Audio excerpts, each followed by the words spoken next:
Dinner meeting ನೆಪದಲ್ಲಿ big plan ಮಾಡಿದ್ರ ಹಾಗಾದ್ರೆ ಸಿದ್ದರಾಮಯ್ಯನವರ ಆಪ್ತರು ಸಾವುಕಾರ್ ಮುಂದಾಳತ್ವದಲ್ಲಿ ವಿತ್ ಕಂಡೀಷನ್ಸ್ ಹಾಕಿದ್ರ ಶಾಸಕರು ನಾಯಕತ್ವದ ಚರ್ಚೆ ಹೊತ್ತಿನಲ್ಲೇ ರಣತಂತ್ರ ಹೆಣೆದ್ರ ಸಿಎಂ ಆಪ್ತರು Satish Jarkiholi HC. Mahadevappa Zameer Ahmed Khan KJ George KN Rajanna ಶಾಸಕ ಪೊನ್ನಣ್ಣ ಇವರೆಲ್ಲರೂ ಕೂಡ ಈ ಒಂದು ಡಿನ್ನರ್ ಮೀಟಿಂಗ್ ನಲ್ಲಿದ್ರು.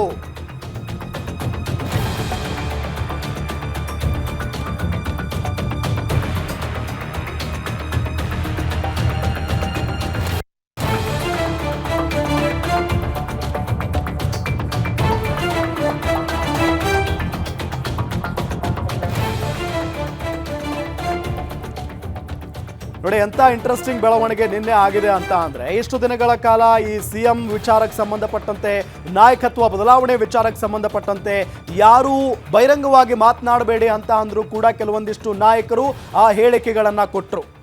ಅದಾದ ನಂತರ ನಿನ್ನೆ ಡಿನ್ನರ್ ಮೀಟಿಂಗ್ ಆಗುತ್ತೆ.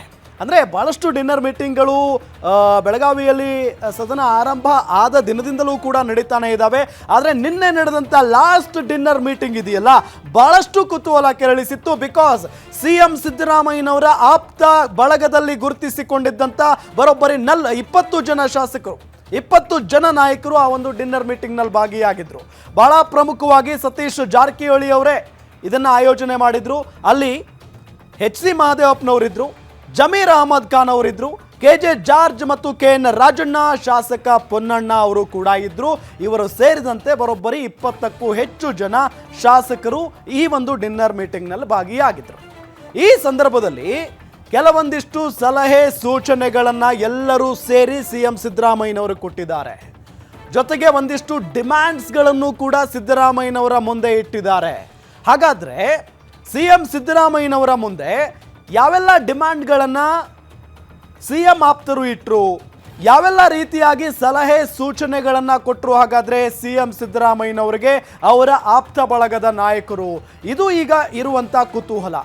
ಜೊತೆಗೆ ಸಿಎಂ ಸಿದ್ದರಾಮಯ್ಯನವ್ರಿಗೆ ಕುರ್ಚಿ ಬಿಟ್ಟುಕೊಡಿ ಅಥವಾ ಬಿಟ್ಟು ಕೊಡದೇ ಇರಿ, ಕೊಡಬೇಡಿ ಅನ್ನೋ ನಿಟ್ಟಿನಲ್ಲಿ ಏನಾದರೂ ಹೇಳಿಕೆಯನ್ನು ಕೊಟ್ರ. ಭಾಳ ಪ್ರಮುಖವಾಗಿ ನಾವು ಈಗ ಯಾವೆಲ್ಲ ರೀತಿಯಾದಂಥ ಡಿಮ್ಯಾಂಡ್ಗಳನ್ನು ಇಟ್ಟಿದ್ದಾರೆ ಅನ್ನೋದನ್ನು ಮೊದಲಿಗೆ ಗಮನಿಸ್ತಾ ಹೋಗೋಣ. ಯಾರ್ಯಾರು ಏನೇನು ಡಿಮ್ಯಾಂಡ್ ಇಟ್ಟಿದ್ದಾರೆ, ಯಾರ್ಯಾರು ಏನೇನು ಹೇಳಿದ್ರು ಅನ್ನೋದನ್ನು ಕೂಡ ನಾವೀಗ ಗಮನಿಸ್ತಾ ಹೋಗೋಣ.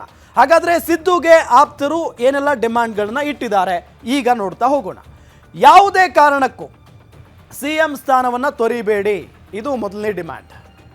ನೋಡಿ, ಇದು ಮೊದಲನೇ ಡಿಮ್ಯಾಂಡ್. ಇದು ಯಾವುದೇ ಕಾರಣಕ್ಕೂ ಕೂಡ ಸಿಎಂ ಸ್ಥಾನವನ್ನು ತೊರೆಯೋದಕ್ಕೆ ಹೋಗಬೇಡಿ ಅನ್ನೋ ನಿಟ್ಟಿನಲ್ಲಿ ಈ ಸಂದರ್ಭದಲ್ಲಿ ಡಿಮ್ಯಾಂಡ್ ಇಟ್ಟಿದ್ದಾರೆ. ಇದು ಮೊದಲ ಡಿಮ್ಯಾಂಡ್. ಯಾವುದೇ ಕಾರಣಕ್ಕೂ, ಯಾಕೆ ಅಂತ ಅಂದರೆ ಸಿಎಂ ಆಗಿ ಸಿದ್ದರಾಮಯ್ಯನವ್ರು ಇದ್ರೇನೆ ಈ ಸರ್ಕಾರ ಉಳಿಯೋದು ಅಂತ ಹೇಳಿ ಬಹಳಷ್ಟು ಜನ ನಾಯಕರ ಅಭಿಪ್ರಾಯ. ಅದು ಎಷ್ಟರ ಮಟ್ಟಿಗೆ ಸತ್ಯ ಸುಳ್ಳು ಅದು ಅವರಿಗೆ ಗೊತ್ತಿರುವಂಥ ವಿಚಾರ. ಬಟ್ ಸಿಎಂ ಸ್ಥಾನದಲ್ಲಿ ಸಿದ್ದರಾಮಯ್ಯನವ್ರು ಇದ್ರೇನೆ ಒಳ್ಳೆಯದು ಅನ್ನೋದು ಅವರ ಅಭಿಪ್ರಾಯ. ಸಿಎಂ ಸ್ಥಾನದಲ್ಲಿ ನಿಮ್ಮ ಜೊತೆಗಿರೋರನ್ನೇ ಕೂರಿಸಿ, ಸಿಎಂ ಸ್ಥಾನ ತೊರೆಯಬೇಡಿ ಅನ್ನೋದು ಇವರೇ. ಸಿಎಂ ಸ್ಥಾನದಲ್ಲಿ ನಿಮ್ಮ ಜೊತೆಗಿರೋರನ್ನೇ ಕೂರಿಸಿ ಅಂತ ಹೇಳ್ತಾ ಇರೋದು ಕೂಡ ಇವರೇ. ಅಕಸ್ಮಾತ್ ಆಗಿ ನೀವು ಸಿಎಂ ಸ್ಥಾನವನ್ನು ಬಿಟ್ಟು ಕೊಡೋದಕ್ಕೆ ರೆಡಿ ಆಗಿದ್ದೀರಿ ಅಂತ ಅಂದರೆ ನೀವು ಆ ಸ್ಥಾನಕ್ಕೆ ನಿಮ್ಮ ಆಪ್ತರಲ್ಲಿರುವಂಥ ಒಬ್ಬರನ್ನು ಕೂರಿಸಿ. ಅದರಲ್ಲಿ ನಮ್ಮಲ್ಲಿ ಯಾವುದೇ ರೀತಿಯಾದಂಥ ಭಿನ್ನಾಭಿಪ್ರಾಯ ಇಲ್ಲ, ಅದಕ್ಕೆ ಅಸಮಾಧಾನ ಇಲ್ಲ. ಸಿಎಂ ಸ್ಥಾನವನ್ನು ಬಿಟ್ಟಲ್ಲಿ ಅಹಿಂದ ಮತ ದೂರವಾಗುವಂಥ ಸಾಧ್ಯತೆ ಇದೆ. ನೋಡಿ, ಸಿದ್ದರಾಮಯ್ಯನವರು ಅಂತ ಬಂದಾಗ ಅಹಿಂದ ನಾಯಕ, ಪ್ರಶ್ನಾತೀತ ನಾಯಕ ಅಂತ ಹೇಳಿ ಗುರುತಿಸ್ಕೊಳ್ತಾರೆ. ಅಕಸ್ಮಾತ್ ಆಗಿ ಈಗ ಸಿದ್ದರಾಮಯ್ಯನವರನ್ನ ಸಿಎಂ ಸ್ಥಾನದಿಂದ ಕೆಳಗಿಳಿಸಿದ್ದೇ ಆದರೆ ಎಲ್ಲೋ ಒಂದು ಕಡೆ ಅಹಿಂದ ಸಮುದಾಯ ಕಾಂಗ್ರೆಸ್ನಿಂದ ದೂರ ಉಳಿಯುವಂಥ ಸಾಧ್ಯತೆ ಇರುತ್ತೆ, ದೂರ ಹೋಗುವಂಥ ಸಾಧ್ಯತೆ ಇರುತ್ತೆ, ಅಥವಾ ಅಹಿಂದ ಮತಗಳು ಛಿದ್ರ ಆಗುವಂಥ ಸಾಧ್ಯತೆಯೂ ಕೂಡ ಇರುತ್ತೆ. ಸೊ ಸಿಎಂ ಸ್ಥಾನವನ್ನು ನೀವು ಬಿಟ್ಟಲ್ಲಿ ಅಹಿಂದ ಮತ ದೂರ ಆಗುವಂಥ ಸಾಧ್ಯತೆ ಇದೆ. ಸೊ ಏನೇ ಮಾಡಿದರೂ ಕೂಡ ಭಾಳ ಯೋಚನೆ ಮಾಡಿ ನಿರ್ಧಾರವನ್ನು ತೆಗೆದುಕೊಳ್ಳಿ ಅನ್ನೋ ನಿಟ್ಟಿನಲ್ಲಿ ಈ ಸಂದರ್ಭದಲ್ಲಿ ಹೇಳಿದ್ದಾರೆ. ಅಹಿಂದ ಮತಗಳು ಕೈ ಬಿಡ್ತವೆ ಅಂತ ಹೈಕಮಾಂಡ್ ಗಮನಕ್ಕೆ ತನ್ನಿ. ಈ ಬೆಳವಣಿಗೆ ಅಂತೂ ಸಹಜವಾಗಿ ಸಿದ್ದರಾಮಯ್ಯನವ್ರ ಗಮನಕ್ಕಿದ್ದೇ ಇದೆ. ಅದು ಡಿ.ಕೆ. ಶಿವಕುಮಾರ್ ಅವ್ರಿಗೂ ಕೂಡ ಭಾಳ ಚೆನ್ನಾಗಿ ಗೊತ್ತಿದೆ. ಯಾಕೆ ಅಂತ ಅಂದರೆ ಸಿದ್ದರಾಮಯ್ಯನವ್ರು ನಾವೀಗಾಗಲೇ ಹೇಳಿದ ಹಾಗೆ ಇಡೀ ಅಹಿಂದ ಮತಗಳು ಕಾಂಗ್ರೆಸ್ಗೆ ಬರ್ತಾವೆ ಅಂತ ಅಂದರೆ ಅದಕ್ಕೆ ಕಾರಣ ಸಿಎಂ ಸಿದ್ದರಾಮಯ್ಯ. ಅಹಿಂದ ನಾಯಕ, ಪ್ರಶ್ನಾತೀತ ಅಹಿಂದ ನಾಯಕ ಅಂತ ಹೇಳಿ ಸಿದ್ದರಾಮಯ್ಯನವರು ಗುರುತಿಸ್ಕೊಳ್ತಾರೆ. ಈ ಸಂದರ್ಭದಲ್ಲಿ ಅಂತ ಒಬ್ಬ ನಾಯಕನನ್ನ ಸಿಎಂ ಸ್ಥಾನದಿಂದ ಕೆಳಗಿಳಿಸಿದ್ದೇ ಆದರೆ ದೊಡ್ಡ ಮಟ್ಟದ ತೊಂದರೆ ಆಗುತ್ತೆ ಅನ್ನೋದು ಅವರ ಆಪ್ತ ಬಳಗದ ನಾಯಕರಿಗೂ ಕೂಡ ಚೆನ್ನಾಗಿ ಗೊತ್ತಿದೆ. ಸೊ ಇದನ್ನೇ ಹೈಕಮಾಂಡ್ ಗಮನಕ್ಕೆ ತನ್ನಿ. ಅಕಸ್ಮಾತ್ ಆಗಿ ನಿಮ್ಮನ್ನ ಕೆಳಗಿಳಿಸಿದ್ರೆ ಏನಾಗಬಹುದು ರಾಜಕೀಯ ಪಲ್ಲಟ, ಅಥವಾ ರಾಜ್ಯ ರಾಜಕಾರಣದಲ್ಲಿ ಯಾವ ರೀತಿಯಾದಂಥ ಬದಲಾವಣೆ ಆಗಬಹುದು ಅನ್ನೋದನ್ನು ಕೂಡ ನೀವು ಹೈಕಮಾಂಡ್ ಗಮನಕ್ಕೆ ತನ್ನಿ ಅಂತ ಹೇಳಿದ್ದಾರೆ. ನೀವು ಕೆಳಗಿಳಿದ್ರೆ ಮುಂದೇನಾಗುತ್ತೆ ಅನ್ನೋದನ್ನ ಮನವರಿಕೆ ಮಾಡಿ.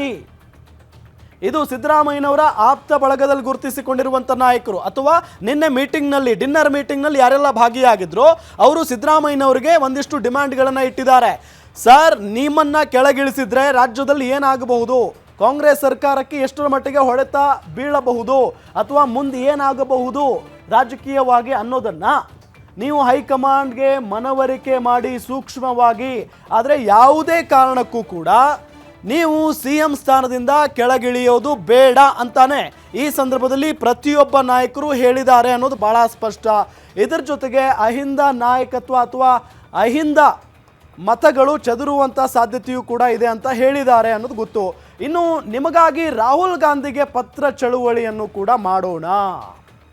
ನೋಡಿ, ಇದು ಮುಂದಿನ ಡಿಮ್ಯಾಂಡ್. ಅಂದರೆ ಒಂದಿಷ್ಟು ಹೇಳಿಕೆಗಳನ್ನು ಕೂಡ ಕೊಟ್ಟಿದ್ದಾರೆ.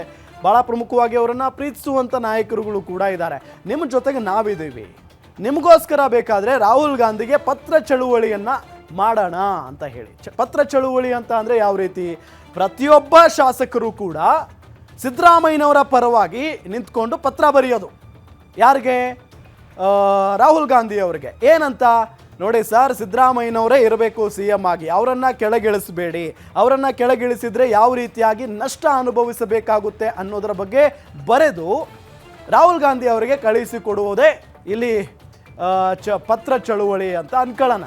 ಒಂದು ವೇಳೆ ನಿಮ್ಮನ್ನು ಬಲವಂತವಾಗಿ ಇಳಿಸಿದ್ದಲ್ಲಿ ಎಲ್ಲರಿಗೂ ಕೂಡ ಕಷ್ಟ ಆಗುತ್ತೆ. ಸೊ ನೋಡಿ, ಅದು ಕಾಂಗ್ರೆಸ್ನ ಎಲ್ಲ ನಾಯಕರಿಗೂ ಕೂಡ ಭಾಳ ಚೆನ್ನಾಗಿ ಗೊತ್ತಿದೆ ಸಿಎಂ ಸಿದ್ದರಾಮಯ್ಯನವರು ಎಂಥ ಬಲಿಷ್ಠ ನಾಯಕ ಮತ್ತು ಪ್ರಭಾವಿ ನಾಯಕ ಅಂತ ಹೇಳಿ. ಆ ನಿಟ್ಟಿನಲ್ಲಿ ಸಿದ್ದರಾಮಯ್ಯನವರನ್ನ ಇಳಿರಿ ಕೆಳಗಡೆ, ಬೇಡ DCM DK ಶಿವಕುಮಾರ್ ಅವ್ರನ್ನ CM ಮಾಡ್ತೀವಿ ಅಥವಾ ಇನ್ನೊಬ್ಬರನ್ನ CM ಮಾಡ್ತೀವಿ, ನೀವು ಸ್ಥಾನ ಬಿಟ್ಟುಕೊಡಿ ಅಂತ ಹೇಳಿ ಕಡ್ಡಿ ತುಂಡು ಮಾಡ್ದಂಗೆ ಮಾತಾಡೋಕ್ಕೆ ಆಗಲ್ಲ. ಬಿಕಾಸ್ ಅವರಿಗೆ ಅವರದ್ದೇ ಆದಂಥ ಒಂದು ಪ್ರಾಬಲ್ಯ ಇದೆ.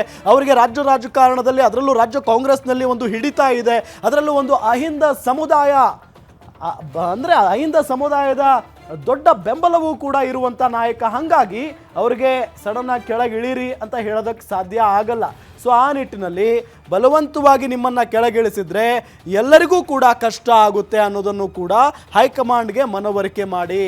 ಅದಕ್ಕೂ ಮುನ್ನ ಅಹಿಂದ ಸಮಾವೇಶ ಮಾಡಿ ಶಕ್ತಿಯನ್ನು ಪ್ರದರ್ಶನ ಮಾಡೋಣ ಅನ್ನೋ ನಿಟ್ಟಿನಲ್ಲೂ ಕೂಡ ಈ ಸಂದರ್ಭದಲ್ಲಿ ಶಾಸಕರು ಸಿದ್ದರಾಮಯ್ಯನವರಿಗೆ ಹೇಳಿದ್ದಾರೆ ಅನ್ನೋದು ಭಾಳ ಸ್ಪಷ್ಟ. ಅದಕ್ಕೂ ಮುನ್ನ ಒಂದು ಸಿದ್ದರಾಮೋತ್ಸವ ಅನ್ನೋ ನಿಟ್ಟಿನಲ್ಲಿ ಒಂದು ಕಾರ್ಯಕ್ರಮ ಆಯೋಜನೆ ಮಾಡೋಣ, ಒಂದು ಸಮಾವೇಶವನ್ನು ಆಯೋಜನೆ ಮಾಡೋಣ, ಅದರ ಮುಖೇನ ಶಕ್ತಿ ಪ್ರದರ್ಶನವನ್ನು ಮಾಡೋಣ ಅಂತ ಹೇಳಿ. ಇನ್ನು ಸಿದ್ದರಾಮೋತ್ಸವಕ್ಕೆ ಹಣ ಸಂಗ್ರಹಕ್ಕೆ ಪ್ಲಾನ್, ಅಹಿಂದ ಸಮಾವೇಶ, ಸಿದ್ದರಾಮೋತ್ಸವಕ್ಕೆ ಹಣ ಸಂಗ್ರಹಕ್ಕೆ ಪ್ಲಾನ್. ಇದು ಆಗದೇ ಇದ್ದಲ್ಲಿ ಅಹಿಂದ ಒಕ್ಕೂಟದ ಸಮಾವೇಶಕ್ಕೆ ಬೆಂಬಲವನ್ನು ನಾವೆಲ್ಲ ಕೋರೋಣ ಅನ್ನೋ ನಿಟ್ಟಿನಲ್ಲಿ ಈ ಸಂದರ್ಭದಲ್ಲಿ ಹೇಳಿದ್ದಾರೆ ಸಿದ್ದರಾಮಯ್ಯನವರ ಆಪ್ತ ಶಾಸಕರು ಅನ್ನೋದು ಈ ಸಂದರ್ಭದಲ್ಲಿ ಗೊತ್ತಾಗ್ತಾ ಇರುವಂಥ ಸಂಗತಿ.